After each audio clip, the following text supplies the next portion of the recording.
This is A New Angle, a show about cool people doing awesome things in and around Montana.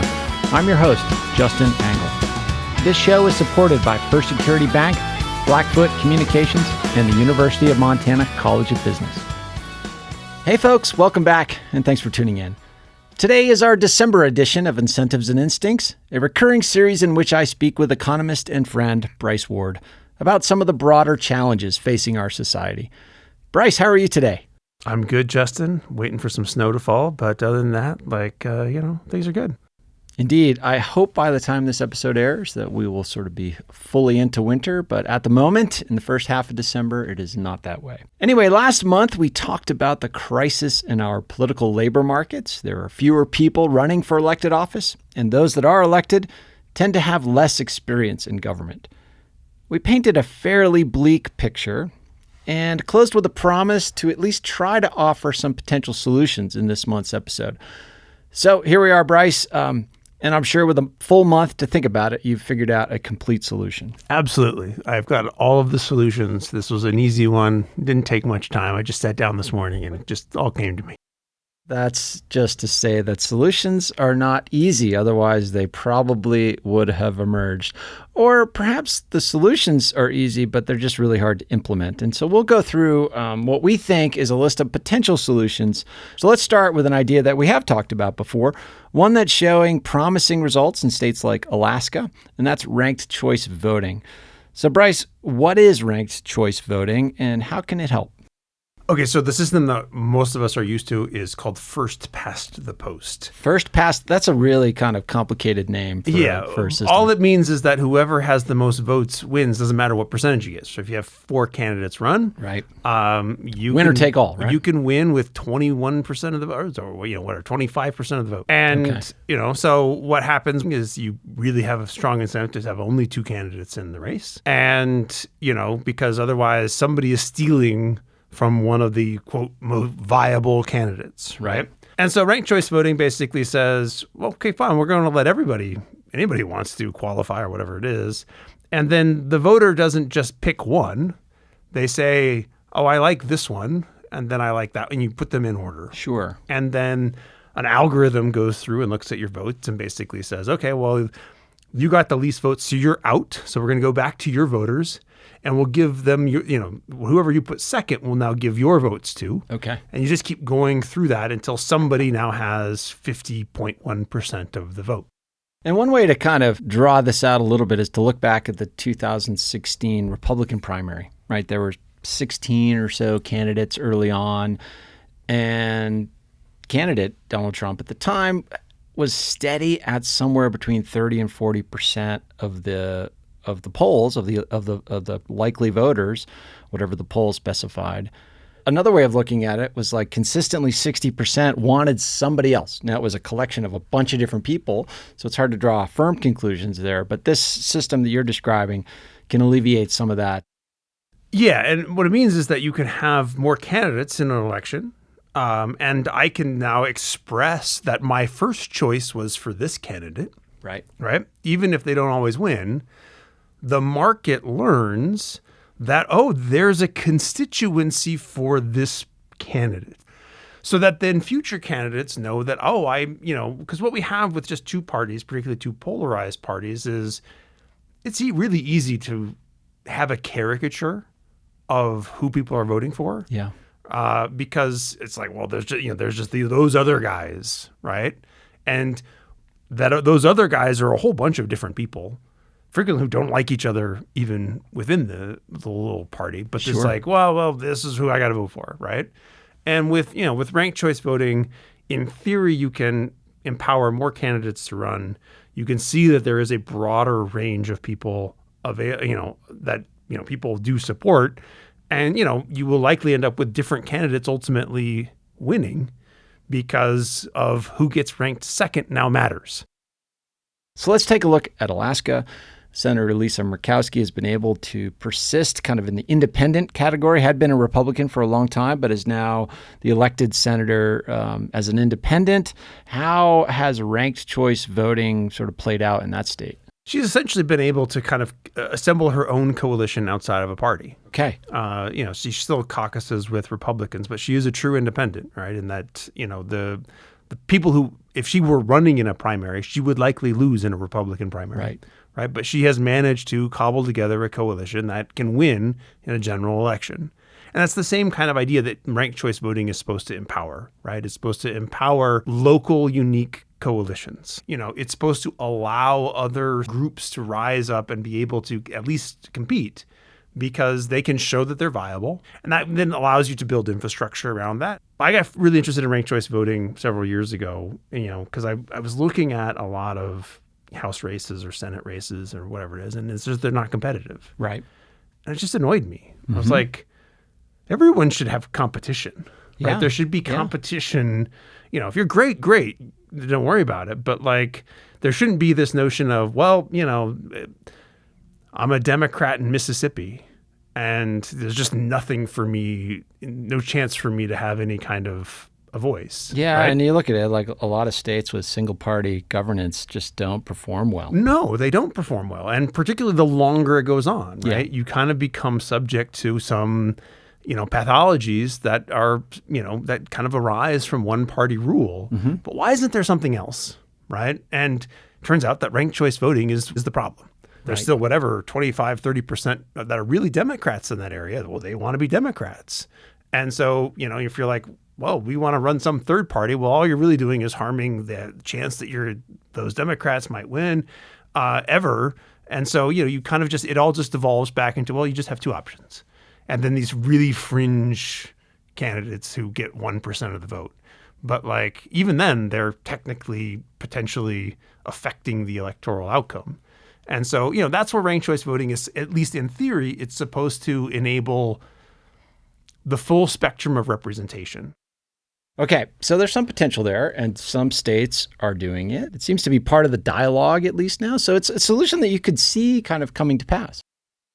New York City mayor elections are done this way. I think mayor elections in San Francisco have been done this way for a long time. I think Massachusetts has it for at least some things. Alaska has it for some things. I think Maine has it for some things. That's not to say it's not complicated. Sure. And there's a learning curve, right? In fact, the nonprofit that's been kind of pushing this for a while, I think they made a relatively smart move in that a lot of what they did early on was they said, we're going to go to college campuses. And we're going to convince them to hold their student body elections this way. Yeah. Right? To get people familiar with it. Although therein lies potentially part of the solution is that you get somebody who's more thoughtful going down the ballot rather than just picking right or left or red or blue or whatever and sort of doing a party line vote.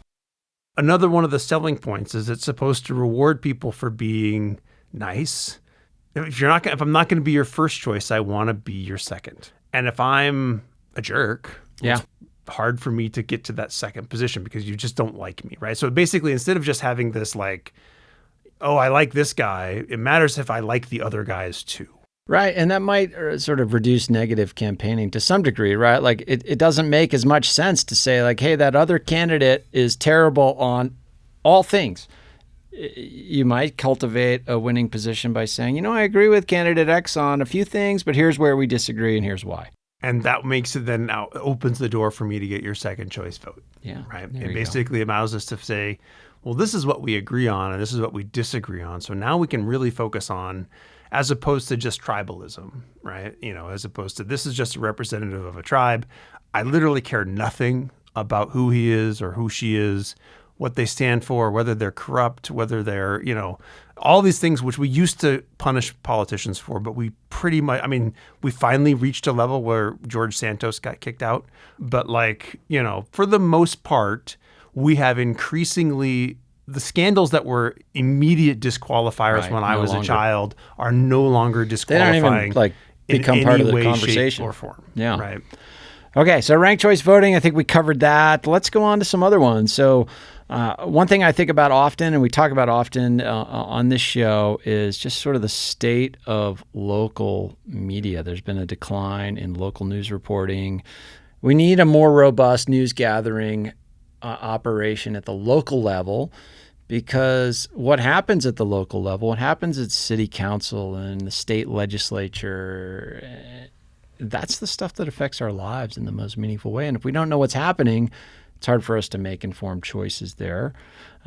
Yet the business model for local media is really under threat right now. I don't know if you have any comments about how to build up that system. I think we have some prominent examples here in Montana with the Montana Free Press, and here in Missoula with the Pulp. Those are two nonprofit organizations that are showing pretty good signs of sustainability in doing good, independent, nonprofit journalism, but we need more of it.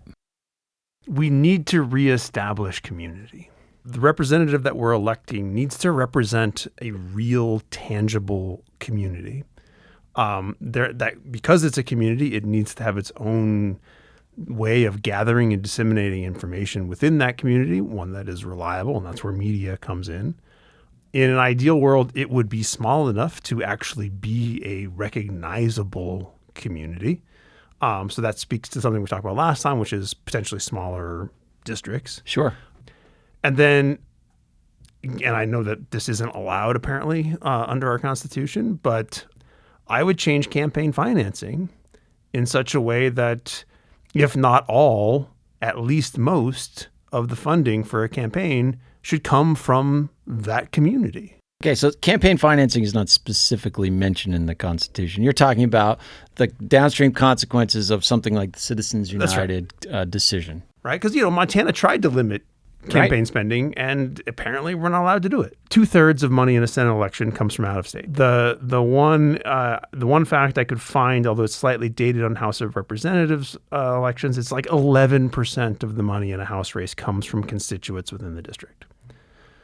And I just think it would be far more keeping our incentives aligned if, to the extent that we're raising money to run a campaign, if it's not going to be just publicly financed, which would solve some of the problems with having to spend 40% of your time raising money, then at least it should be mostly financed from people who are electing you. I have to build relationships not with a national donor base, which requires what we talked about last time, becoming a media darling, right? I have to become a respected, integral member of this viable community that we were talking about. And, that's where I have to get the resources to encourage me to run, to actually fund whatever it takes to run. But, you maybe wouldn't need as much if it was a smaller district with a more viable community, because we would already know you, because you are ideally being selected from a community of which you are already a notable member and have a reputation amongst people that can be spread mouth to mouth, person to person, because it's like, oh, Justin is running. Oh yeah, I know Justin. You get that kind of stuff, which, the candidates who run presumably have a network of people that will share their story with them. But when you need to collect 40 million votes or something, or 20 million votes, or even 18 million votes, or in Montana, 600,000 votes or 300,000 votes or whatever, that you can't do that, right? And so to the extent that we can create a community that is now being represented, and then, the resources to run a campaign and the media coverage of that campaign are an actual community, I think that would re-encourage people within that community to consider this an act of service, right? As opposed to an act of ideological commitment. We'll be back to my conversation with Bryce Ward after this short break. A New Angle is supported by First Security Bank, Blackfoot Communications, and UM's College of Business. Access to capital, broadband, and education are 3 ingredients any community needs for success. Hi, this is Sheila Stearns, Commissioner Emerita of the Montana University System and former president of the University of Montana. You are listening to one of my favorite podcasts, A New Angle. Welcome back to A New Angle. I'm speaking with Bryce Ward about how to fix our political labor markets. And so you mentioned a few moments ago the notion of public financing, and that's a term or concept we hear often, but rarely is it defined for us. What is public campaign financing, or at least how it's sort of currently talked about in the media? People, when they fill out their taxes, you can check on the box to donated $1 to the presidential, campaign fund. And back when I was a kid, that was where candidates got their money from. The fact that this is not used is not necessarily a partisan proposition. Like Obama declined public financing in 2008 because he realized that he just was going to have a much bigger war chest in the private markets. Yeah, it's limiting. I can't remember the rules on it, but like there were limits on it or things Sure. that you couldn't do or whatever it is. And, certain places have at least tried different models of public financing. And, it becomes a problem if there's no limit on the private, because you're basically tying your hands. So you have to limit the private to make the public viable. But in an ideal world, this is part of the problem, right? We want a thoughtful, community-minded person participating in the process. It sounds awful to spend 40% of my life raising money. Well, that doesn't, I'm out. I don't want to do it, right? And, there's lots of people for whom this now becomes the thing that's like, yeah, I don't want to do that. Sure. Right? I'm interested in public policy. I'm, quite willing to learn and, soak up all the information so that we can pass the laws that we want to pass, whatever it might be. I think there's a lot of people who are interested in public policy, but who have no interest in turning their life into a fundraiser. We're talking broadly about changing the incentives. And one of the things we flagged last month was the fact that the wages are relatively low. Like being a member of Congress used to be a fairly high-paying job. You were in the 1% of income earners in the country, roughly, and now that's no longer the case. I don't know if trying to legislate higher rates of pay for our members of Congress would be a viable policy option, but paying people more would attract more people in a way. If you want to be a state representative here in Montana, people have tried to roughly calculate the hourly wage. It's below minimum wage. It's a below minimum wage job. When employers are running around saying they can't find people to work, the labor economist always comes in and says, well, you should try raising the wages, right? And so we need to figure out what is an appropriate hourly wage. This is a job, right? And, just because the legislature doesn't meet all the time, or your school board doesn't meet all the time, or your city council doesn't meet all the time, they can be quote part-time jobs, but they're jobs, right? And you have to pay people to do a job. If you're not paying them, you're selecting on other things, right? I remember having a conversation with a former legislator here in Montana who described it as the world's most expensive hobby. And it's like, well, who are we selecting then, right? This shouldn't be a hobby. This is a job. Well, and if it's a hobby, it will attract only people that can afford that That's hobby. Exactly. And that, excludes a bunch of different voices. It's excluding a lot of different people from the process. So we need to basically say, look, this is how many hours of actual work are in the job. Whatever it is that we think that is the level of effort that this requires, we should be paying some people that amount. Like that to me is a no-brainer. But again, I'm an economist, and I think to me wages matter, because if you don't pay wages, you select on other things. What about paying for performance? Are there pay schemes we could implement? Paying per legislation produced, things like that. How do we use compensation to hold our elected officials accountable? So this is where sortition comes in. Sortition is where you essentially randomly select people to make decisions related to public policy. Okay. Just like I get called for jury service, I sometimes get called for evaluate the legislature public service, right? Okay. And, there's lots of different ways that you could imagine it. Maybe it's on certain bills. Maybe it's for certain committees. Are you voting in line with what the random population is suggesting? Maybe there's some way that, because you don't want to incent people to only just do what the majority wants. Sure. I'm enough of a Madisonian that I think that you've got to beware of the tyranny of the majority. And we don't want things yo-yoing around as, there's some value and efficiency of stability. But, that said, it would be, I would like to see my representatives more often than not aligning with the will of the people. So some sort of a performance review done by the public in a way that's short of an election. And it could be collective, right? Sure. Like, it's like, oh, okay, well, what did the legislature pass this session? right? And then, you kind of go through, you kind of assemble like a bunch of these juries, and they basically kind of give a grade. A few others here in our remaining time. Term limits. I mean, creates more turnover in the system, yet at the same time, we've talked about experience being a problem. How do you feel about term limits?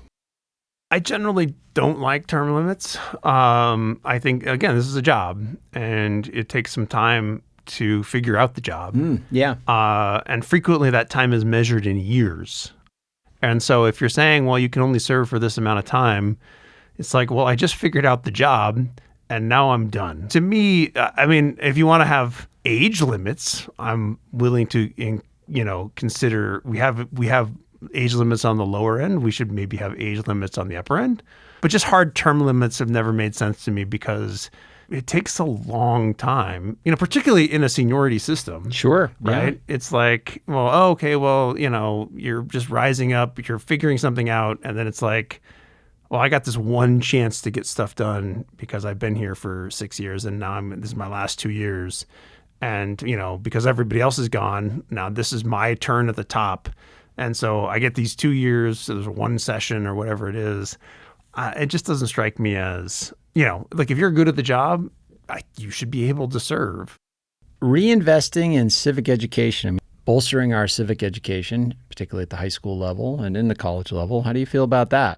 Yeah, civic education certainly should be part of this. Now, I think institutions in this space matter. So it's not just demand and supply, right? So the institutions are mediating all of these things. But at the end of the day, yeah, you need people who understand what they are voting for. So civic education is part of the demand side. It is also part of the supply side, right? If people who run for office have an understanding of what they're supposed, Sure, what their job is.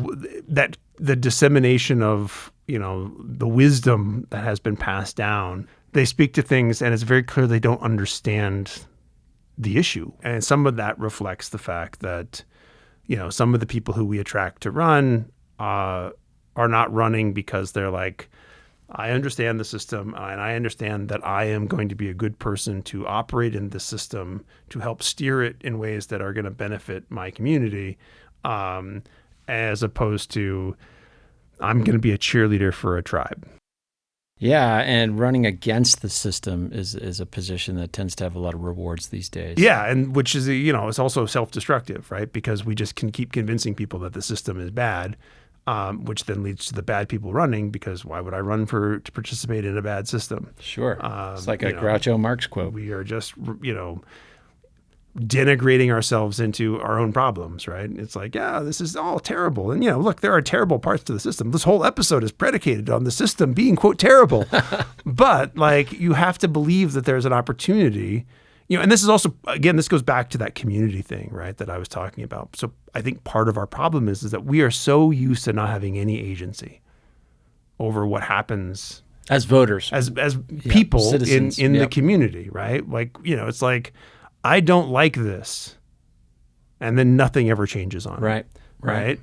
And some of that is because we've nationalized everything, right? We only think that national politicians can solve things, and we don't think about the fact that I can solve a lot of problems locally, but some of the problem becomes when I try and solve things locally and the other tribe doesn't like whatever the idea of the local is that we're going to take control of the state government, or we'll take control of the federal government and make it so you can't do what you want. Right. And we have to figure out what the right balance of local agency is to allow people to believe and have hope that we are a community and we have agency over what happens in our community, as opposed to we're just sitting here at the whims of federal government politicians.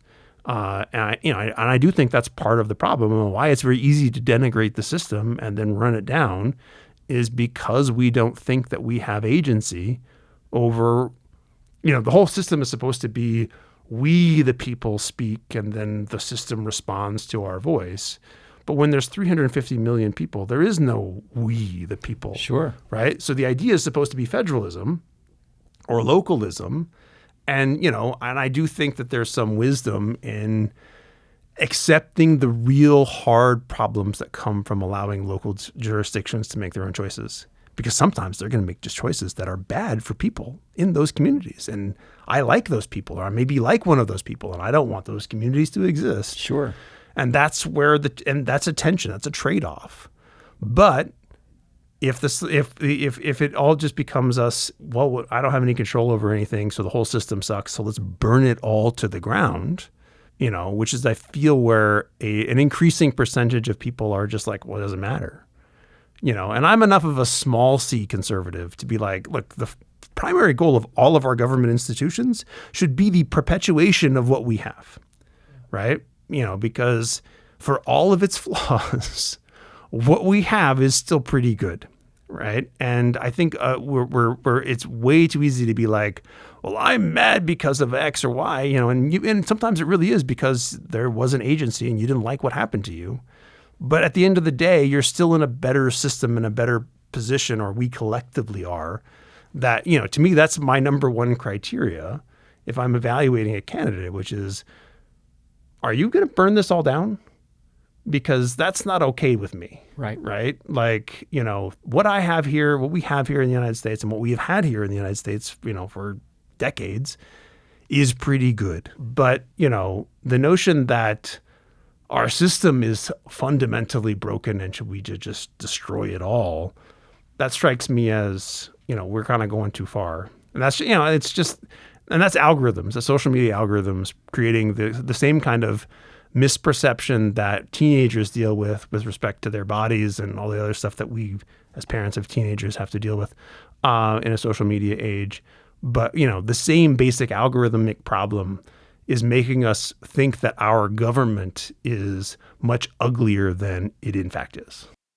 Bryce, in that answer there, you just sort of hit on a lot of our remaining ideas. I've thrown a lot at you in this conversation. You've responded to all the ideas. Any that we missed that you want to make sure we get in before we close? I feel like my little rant there is that's kind of what I want to get to. So we'll go with that. At the very least, we learned that, Bryce, you are indeed enough of a Madisonian. So we made some news today. Anyway, the point is that, one, you have to care about it to fix it. And two, there's no single solution. It's going to take a lot of different solutions that roll up into us making it better slowly and steadily. And we just need to engage in that pursuit. Yeah, and allow different places to do different things. Right. So that we can learn. Matter. We can all be, look, what's happening in Alaska is interesting. It's happening in Maine or whatever it is. Let's just let people do different things. Yeah. And then allow us to, to figure out if it works. And if we like it, then we'll adopt it. And if we don't, we'll say, let's not do that. We can make ourselves more perfect, right? Hey, there it is. We're quoting the Constitution all over the place. I know. Look at us.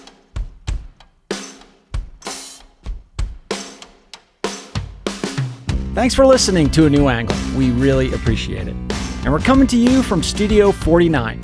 Generous gift from UM alums Michelle and Lauren Hansen. A New Angle is presented by First Security Bank, Blackfoot Communications, and the University of Montana College of Business. With additional support from Consolidated Electrical Distributors, Drum Coffee, and Montana Public Radio. Keely Larson is our producer. Ella Hall is our production assistant. VTO, Jeff Ament, and John Wicks made our music, and Jeff Meese is our master of all things sound. Thanks a lot, and see you next time.